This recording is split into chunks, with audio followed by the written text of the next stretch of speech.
क्या mortgage by title deed equitable mortgage है या फिर ये भी रिमांड और ऑथराइजिंग डिटेंशन की तरह एक मिसनॉमर है?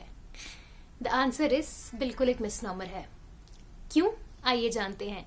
रिसेंटली 2024 में सुप्रीम कोर्ट की एक जजमेंट आई, एबी गोवर्धन वर्सेस राघुनाथन, जिसमें मारुति राव के केस को रिआइटरेट किया गया।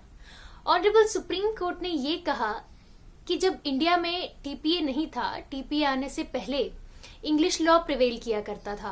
अगर हम इंग्लिश लॉ को देखें and also if we refer to White and Tudor's leading cases, तो हमें ये पता चलता है कि इंग्लैंड के लॉ के हिसाब से मॉर्टगेज करने के लिए प्रॉपर्टी के ट्रांसफर या कन्वेयंस की कोई जरूरत नहीं हुआ करती थी। मेयरली एक मेमोरेंडम बनाकर या एक डीड बनाकर भी प्रॉपर्टी को मॉर्टगेज किया जा सकता था। और ऐसी मॉर्टगेज जिसमें आप प्रॉपर्टी की कोई कन्वेयंस नहीं कर रहे, उसे इक्विटेबल मॉर्टगेज कहा जाता था। अब मॉर्टगेज बाय टाइटल डीड क्या है? मॉर्टगेज बाय टाइटल डीड भी एक ऐसी ही मॉर्टगेज है जिसमें आप अपनी प्रॉपर्टी की टाइटल डीड्स देकर सामने वाले से लोन लेते हैं। तो फिर ये दोनों डिफरेंट कैसे हैं?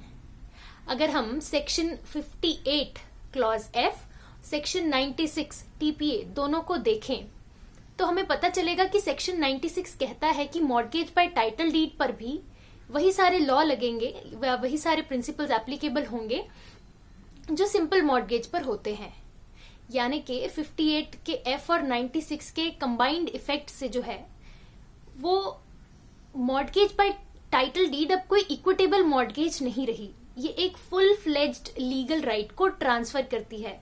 अगर हम एक कंपैरिजन देखना चाहें तो जिस तरह section 16 of Hindu marriage act legitimate और इलेजिटिमेट बच्चों को एक साथ लाकर खड़ा कर देता है, बिल्कुल उसी तरह टीपीए ने भी मॉर्टगेज बाय टाइटल डीड को एक फुल फ्लेज्ड राइट ट्रांसफर करने के लिए या लीगल राइट ट्रांसफर करने के लिए आगे कर दिया है। तो इसको हम इस तरह से समझ सकते हैं। ऑल्सो अगर हम सेक्शन 48 रजिस्ट्रेशन एक्ट देखते हैं तो हमें पता चलता है कि 48 ये कहता है कि मॉर्टगेज बाय टाइटल डीड को एग्जीक्यूट भी करवाना होता है और रजिस्टर भी करवाना होता है।